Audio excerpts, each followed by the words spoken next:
Well, hello everyone, and welcome to the very first installment of the Max Danielsen Show. I am your host, Max Danielsen, and here on the show we are going to be talking about the latest and greatest of each week in professional and collegiate sports. We'll also be taking in-depth view at some of the biggest news that's happened over the past week.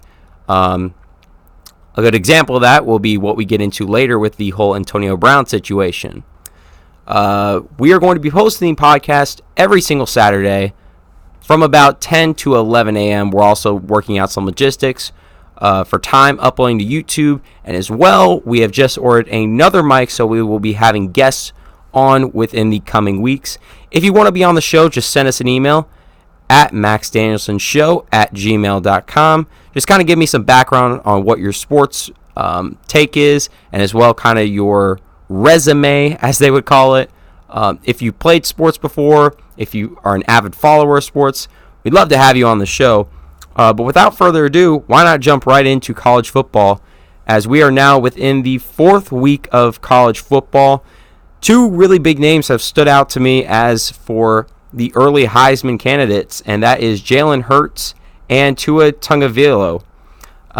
Both of these guys last year were playing for Alabama, and then Jalen Hurts decided to transfer over to Oklahoma and has been leading the Sooner offense. Just to give you some numbers on Jalen Hurts, so far, within the past 3 weeks, he has passed for 880 yards, 9 touchdowns, and he has a 80.3% completion rate. And as well, on the ground, he's rushed for 4 touchdowns and has over 300 rushing yards. For Tua, he has 1,007 yards in the air with 12 touchdowns and 76.9% completion rate. Both of these guys have really led their offenses, and I would not be surprised to see both of these teams in the college football playoffs as they were last year. Who's my top candidate so far? I really want to say it's Jalen Hurts because he's had a solid year. Well, both of them have had solid years, but I just see Jalen is going to be able to keep going off, especially against these Big 12 teams. And if you know anything about the college football world itself, they love stat patters. So I would not be surprised if the college football board decides to pick Jalen Hurts as their Heisman candidate for the year. Just looking at some of the biggest games for this week. Last night, number 10, Utah was upset by USC by the score of 30-23. That was a great game. I would definitely recommend going to watch highlights over it. But as far as today, some of the bigger games, we have number 11 Michigan taking on number 13 Wisconsin at 11 a.m. today. That'll be a fun game to watch. As well, later on, we have number 8 Auburn taking on number 17 Texas A&M today at 2:30 p.m. And then I guess finally one of the bigger games is number 7 Notre Dame and number 3 Georgia at 7 p.m. That game I think is going to be probably the best game of the week. Two high-powered offenses and defenses. Georgia has been one of the top teams in college football for the past couple of years. And Notre Dame's up and coming, so that'll be an interesting game to watch. And I know a lot of people will be watching it, especially since it's Saturday, the best day of the week in my opinion. And as well, what everyone's been waiting for with college football. Going on to the NFL, the Dallas Cowboys, they have surprised me a lot this year, especially how Dak Prescott is surprisingly hitting his receivers. And why I say surprisingly is in the past, he's not been the most consistent with hitting his receivers, but he's looking very, very sharp this year. Just to give you some stats on Dak Prescott, so far within the past couple weeks of the 2019 season, he's passed for 674 yards with 7 touchdowns and has only had 1 interception with a 142.9 quarterback rating. So Prescott's looking really, really good, especially having receivers like Randall Cobb and Amari Cooper, who they got an absolute steal off of from the Raiders last year. I would not be surprised if this team pushes into the playoffs. Now, are they going to be a Super Bowl team? I personally don't think so. I could definitely see them winning within the next 5 years, but they're also a very, very young team, and I just think they need to add one more key piece. I think their defense is complete, but I think they really need one more thing. I guess you could say whether it's on offense or defense, just to push them over the hump to be a Super Bowl contender. They're definitely playoff contenders, but I just don't see them as a Super Bowl contender, at least for this year. They have a phenomenal defense, an amazing O-line, 2 great wide receivers, or I would say 1 great wide receiver and then 1 pretty decent wide receiver in Randall Cobb. But Dak Prescott, if he can keep doing what he's doing so far this year, I could see the Cowboys being a 12 or 13 win team. The Saints, though, took a humongous hit this week, losing Drew Brees. He's going to be out for 6 weeks. The star quarterback for them. That's really going to limit them on offense, even though they have Alvin Kamara running or doing the running for them, and that's mainly where they're going. Losing Drew Brees in any circumstance is not good for your offense. Drew Brees is probably one of the most underrated quarterbacks in the NFL, and just to see him go down, especially the way he did with that hand injury, it's not looking good so far for the Saints if they want to push for a Super Bowl. And they've been Super Bowl contenders now for the past couple years, but they just have the unluckiest hand in the world. Speaking of unlucky, the Bears, I don't know what you say about them, because the Bears coming into this year, we expected them to be this pretty decent team with a stellar defense and a pretty decent offense. They have their receivers, but the main problem for the Bears is their quarterback, and that's Mitch Trubisky. A couple years ago, he was considered to be one of the top quarterbacks in his draft, and he's really not panned out the way that many Bears fans have thought he was going to pan out. Don't get me wrong, I think Trubisky is a really decent quarterback in the NFL, but he's not what you would put your first-round pick on. Now, I definitely think the Bears are in a good position if and only if Trubisky can develop. It's kind of like the same thing what they had with Jay Cutler a couple years ago. Jay Cutler was a decent quarterback, but never could get them over the hump to make the Super Bowl. So it really will all just depend on Trubisky. They have a great running back now, which is David Montgomery from Iowa State. He's, so far, what I've seen from him, he's going to be a pretty decent running back. They also have great receivers, Allen Robinson. You have every piece that you need, and the defense, you could argue, is probably the best in the league. It's just now that the offensive part of the quarterback is just not clicking yet.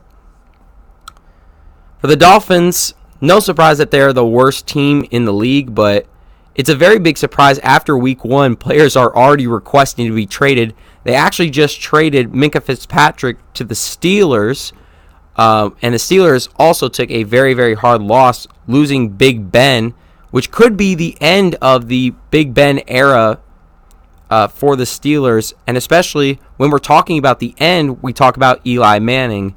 Both of these guys have had stellar careers. I would not doubt that at least Ben Roethlisberger is going to be in the Hall of Fame. Eli Manning, you could make a really good case of being in the Hall of Fame, but we'll just have to see where that goes. It's really sad, though, the way that the Giants have treated Eli over the past 2 years, especially for all that Eli's done for the organization, bringing them a couple Super Bowls and really being a good leader to this team. It's sad that they've basically given up on him. But then again, sometimes you can't just keep the old tricks in the bag. You have to spice up some things. So it stinks. It stinks that they're treating Eli like that. I don't think this is how he should go out. But I do think I think Eli honestly should have retired after this year. I think we saw this coming for Eli, that he wasn't going to have the best year. But, then again, it's Eli Manning. You still have to play. You're still getting good money. But for Ben Roethlisberger, this is a big hit for him, because this could really be the end of his era with the Steelers. He's led this Steelers team to be a top playoff contender each year that he's on board. And with him leaving, that's going to hurt the Steelers a lot. And you would think at this point that the Steelers are just going to throw in the hat and say, well, we should probably just rebuild, because they lost Le'Veon Bell and Antonio Brown this past offseason. And now that they lost Big Ben, what do we really have to play for? But instead, they go out and get one of the best defensive players, or one of the most up-and-coming defensive players. Now, when we talk about Antonio Brown, I didn't really think I was going to have to go into much depth of this situation, but this situation just keeps on piling up for Antonio Brown. If you have no clue what I'm talking about, I'm going to try to recap this situation here, or this, I don't even know what you call it, because it is just a mess for Antonio Brown. So last year, you probably remember that he had drama with the Steelers. He exposed a Juju direct message, basically showing that Juju was praising Antonio Brown when he was at USC, and said that he looked up to him and he was really excited to one day be a Steeler. That's not the best way to treat your teammates. But then again, you have a guy like Ben Roethlisberger who just goes off on his teammates every single week. But, I mean, then again, it's not like Antonio Brown where you are leaking these private messages, which will come up later on. So then he decides to sign with the Raiders this offseason. Really excited to go into it. And then I think he definitely saw that this isn't really what I want to be in. So then he goes, gets chirotherapy, burns his feet, thinking, this may be where they cut me. Weathered the storm there. He appealed 3 times to the NFL, saying that he's going to retire if he can't wear this helmet. I believe it was a 2010, 2011 model, but they appealed it 3 times. Then he decides to skip some mandatory practices and meetings. The Raiders fine him, which he posted then on his Instagram. Then he had an altercation with the GM, threatened to punch him, and punted a football saying, "Fine me." They fined him, and the Raiders voided $30 million off his contract. He posted a video then of a private conversation with his coach, John Gruden, saying to play football. And the worst part is, Gruden said, "Oh, that's a cool idea that he posted," even though Gruden is 100% correct. Antonio Brown, if you get rid of the drama that he has right now, is one of the top receivers in the NFL. I don't think he's the best receiver in the NFL, but he's definitely one of the top receivers in the NFL. And with him doing this, he is just hurting himself even more every single day. He basically opens his mouth to the point where if he doesn't shut up, he's not going to have a job. And right now he doesn't. So going on a little bit more. So then he says on his Twitter, I believe, he directly tweets at the Raiders to free him. And of course he gets cut. That same day gets signed by the Patriots. Everything is good in the world of Antonio Brown.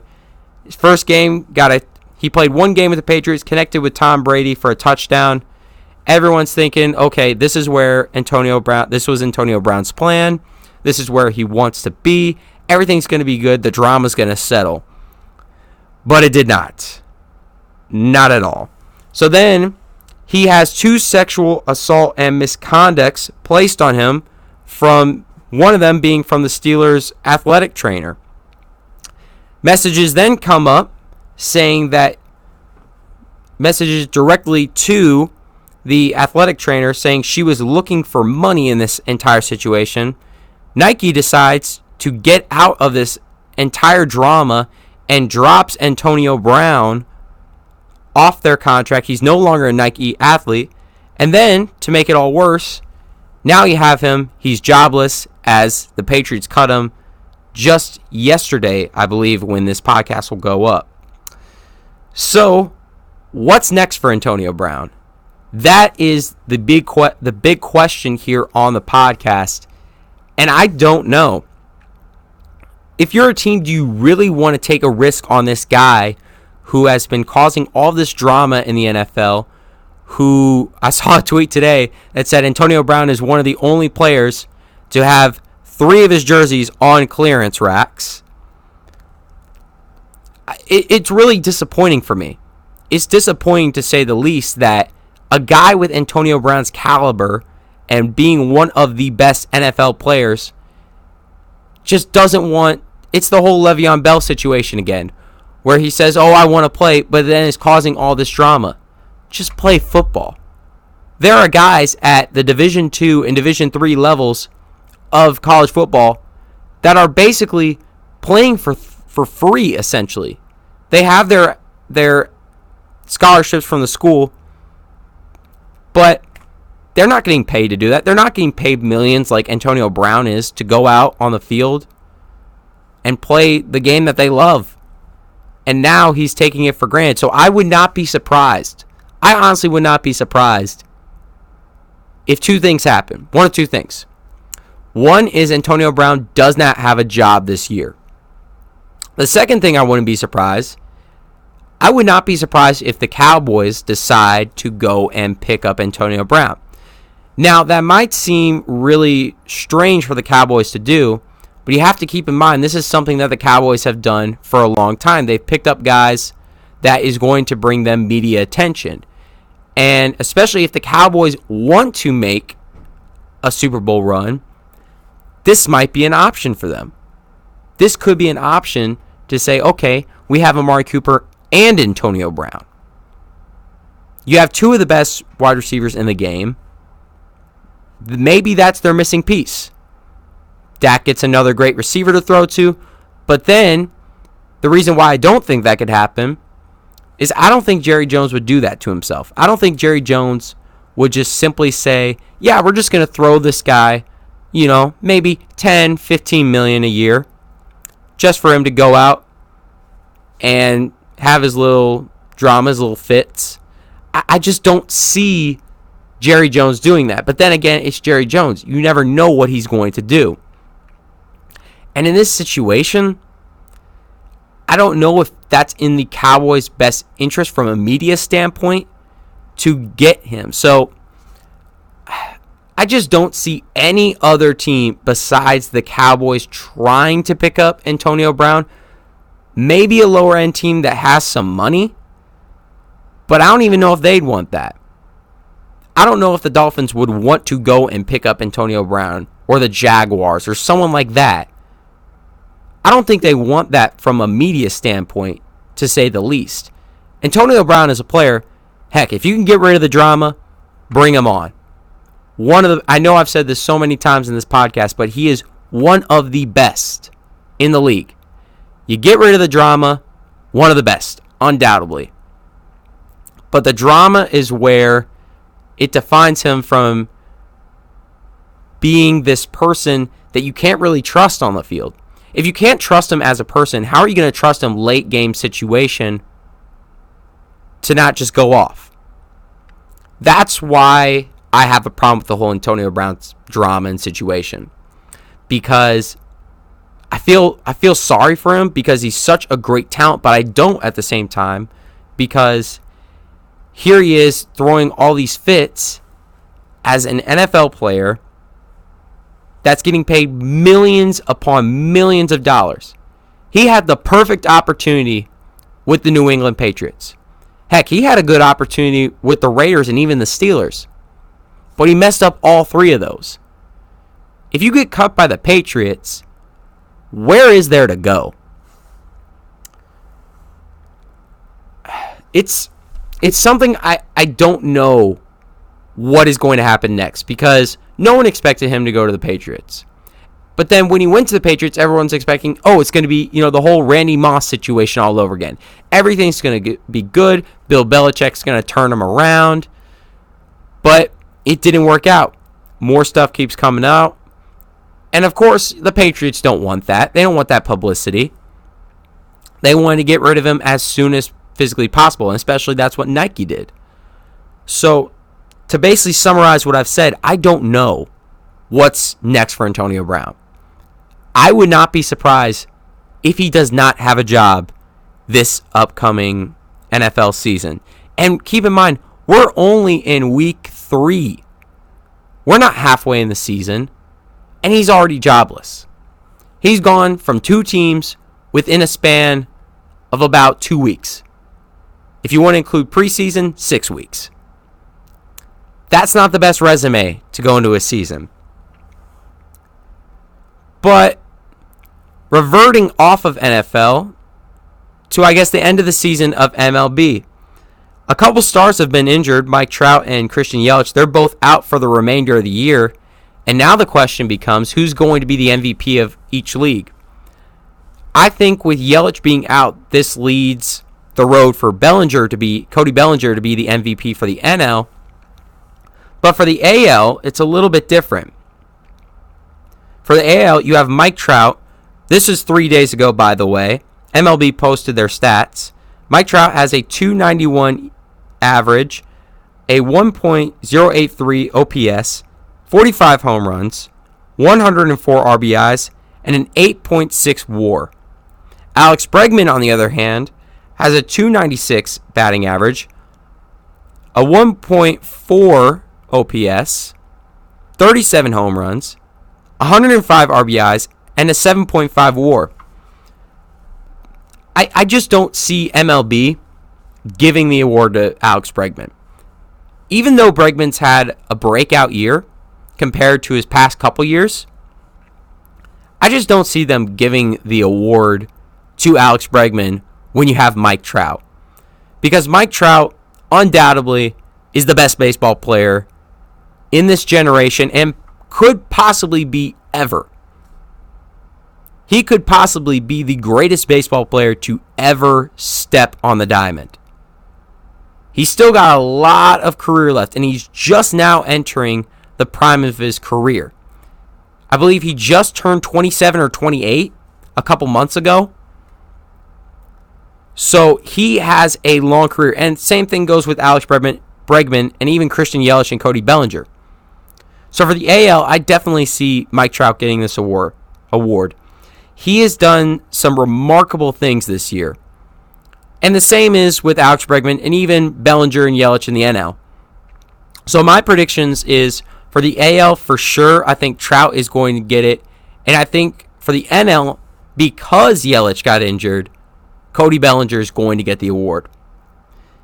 Now going on for the hometown Texas Rangers, it was looking great at the beginning of the season. They were turning heads. No one expected this team to be doing what it is today. Or back then, at least.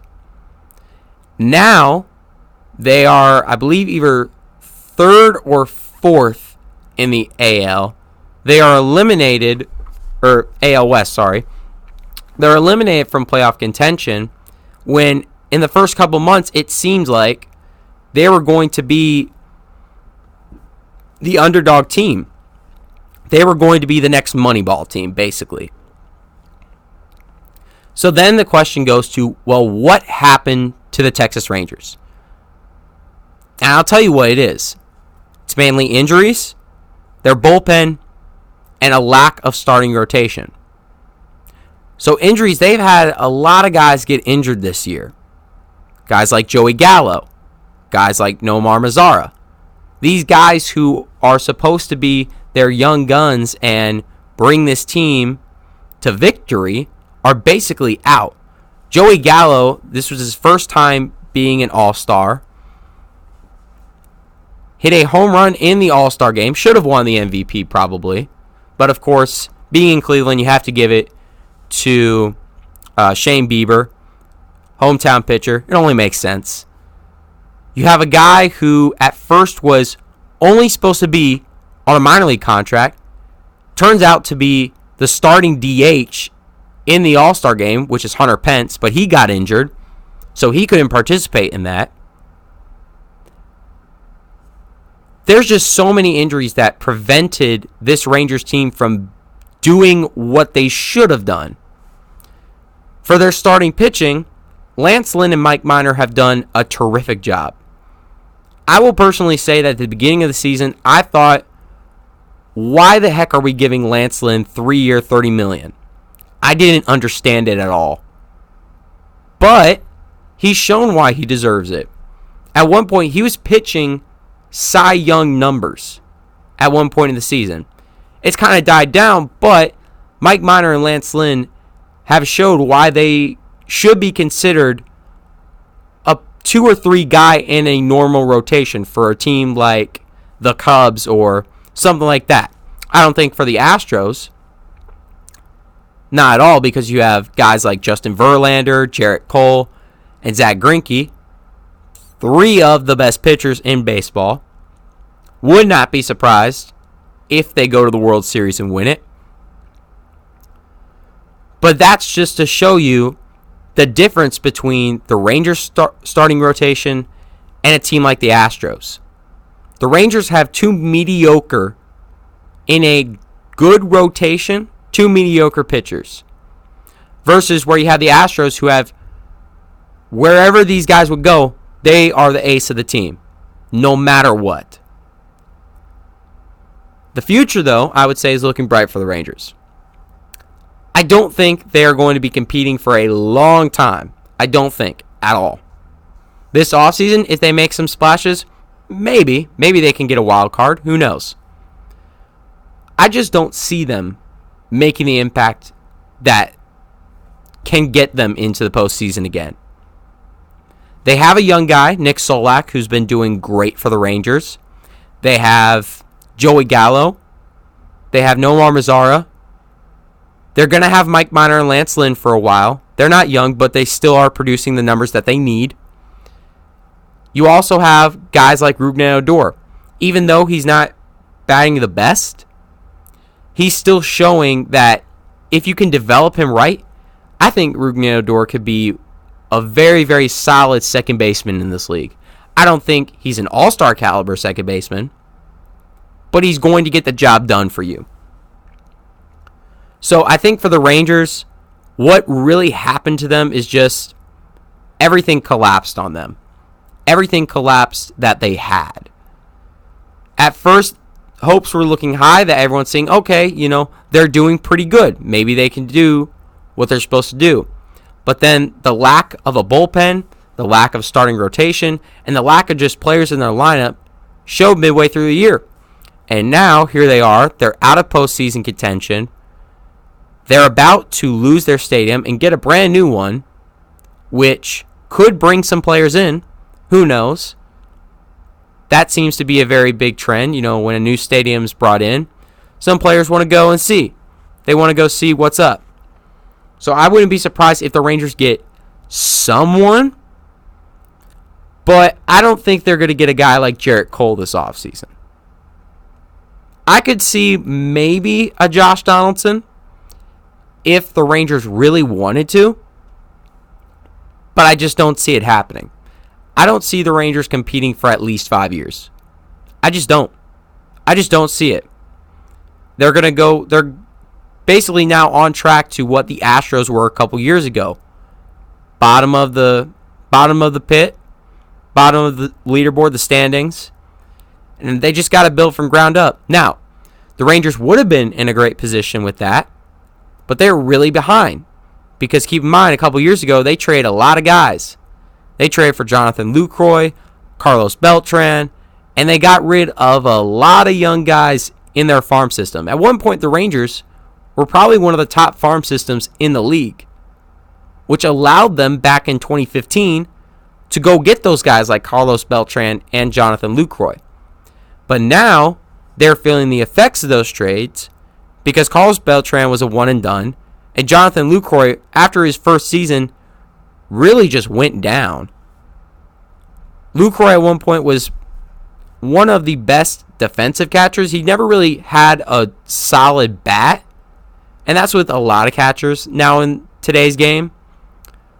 But the Rangers have never really had a solid catcher since Pudge Rodriguez.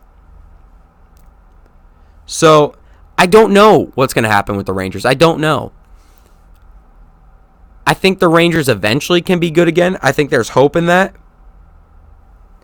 But I just don't see the Rangers competing. And I know I am just hitting the dead horse here, but by just repeating it multiple times.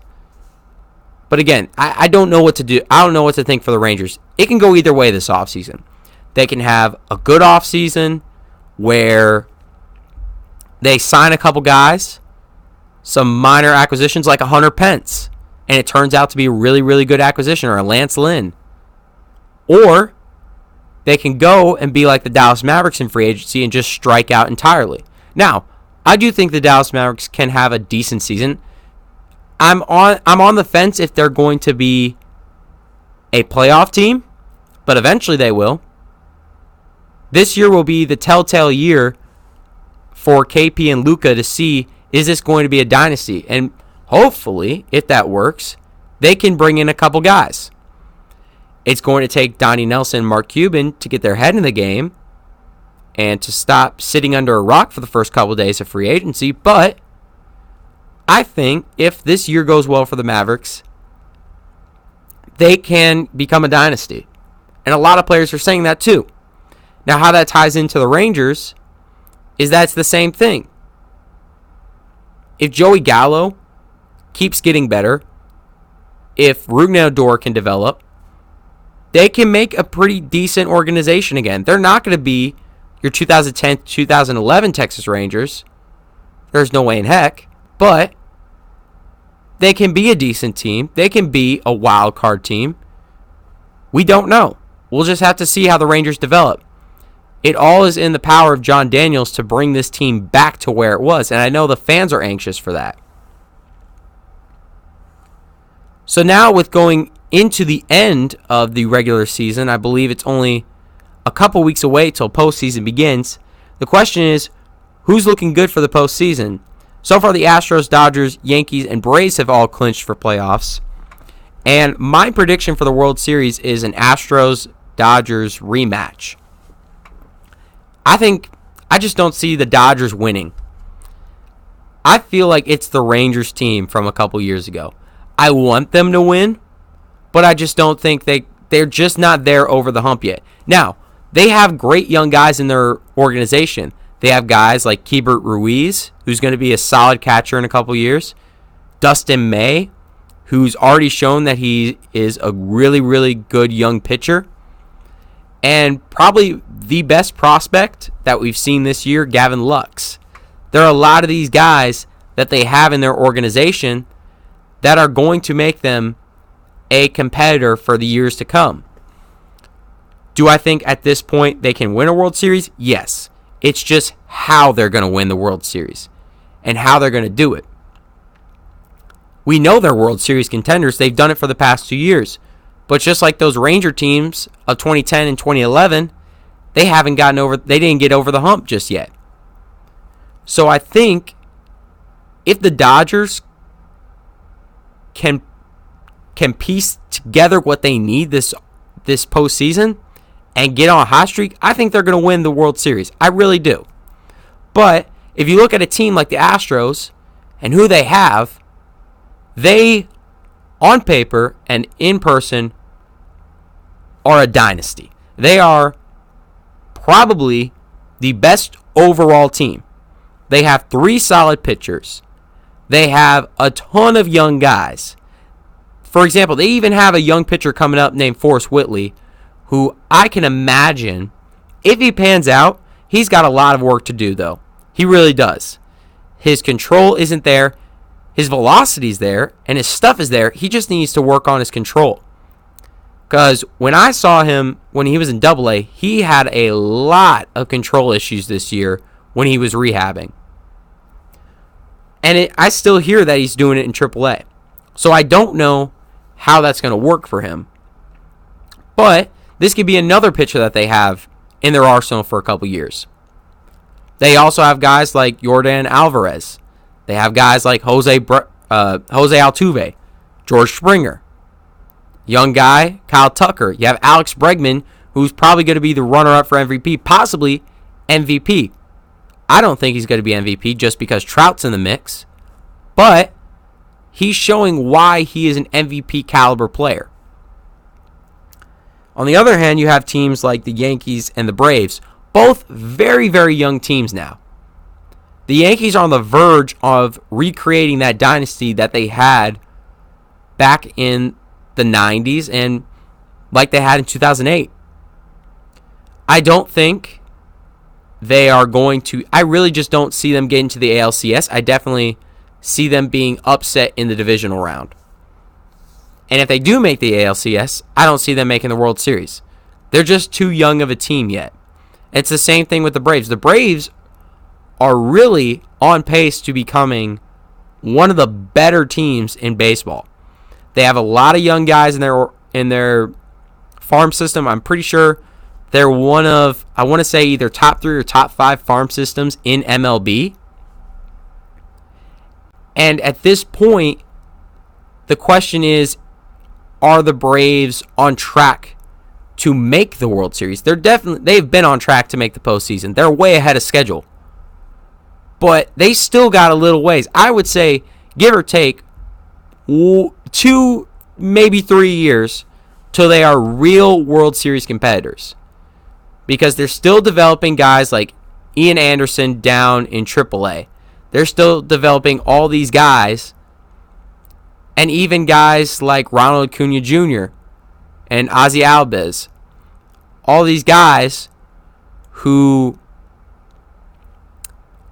are going to be key pieces for them. They also have Dansby Swanson. He hasn't really panned out to be what he was supposed to be, but still a great player, still a great shortstop. He's still got a lot of time to develop. He's still extremely young. So my prediction, it's going to be an Astros-Dodgers rematch in the World Series. I think if the Dodgers can piece together what they need to win and beat the Astros, they are going to win. I would say probably in 6 games. Now, if they can't, I think the Astros are just going to roll over them. Especially in the first 3 games when they have Verlander, Greinke, and then Garrett Cole on the mound. It really is how they attack that situation. With that being said, this will be the end of the very first podcast. I'm sorry about that. I should have turned off my phone before then. But this will be the end of the very first podcast. It actually went longer than I thought it was going to go. But I would say overall, not a bad first podcast. We got a lot of things to do as I'm just getting back in the rhythm of doing this all. But I thank you for listening. Hope you have a great Saturday. And as always, have a pleasant good morning, a good afternoon, or good evening to you, wherever or whenever you may be watching. Thank you.